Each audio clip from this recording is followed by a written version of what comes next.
Wanapendezwi na wanaolia, kila saa wewe unalialia.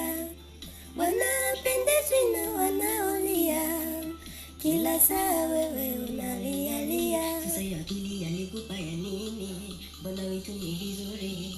Unalaumu Bwana na amekupa kila kitu.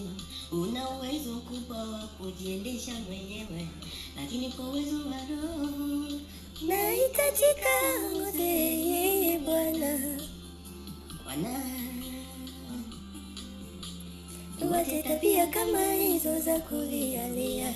Bwana pendezwi na wadhaifu wanaolialia. Tuache tabia kama hizo za kulialia. Bwana pendezwi na wanaolialia sana. ukiachwa yote, Bwana aliyokuumia wewe Mwanadamu, udhaifu ni kitu kibaya sana. Unapaswa kuwa mjasiri mwenyewe.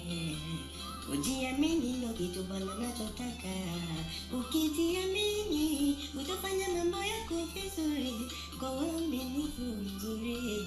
Ujasiri wako utaonekana machoni kwa watu kama unajiamini. Ujasiri wako utaonekana machoni kwa watu kwamba unajiamini.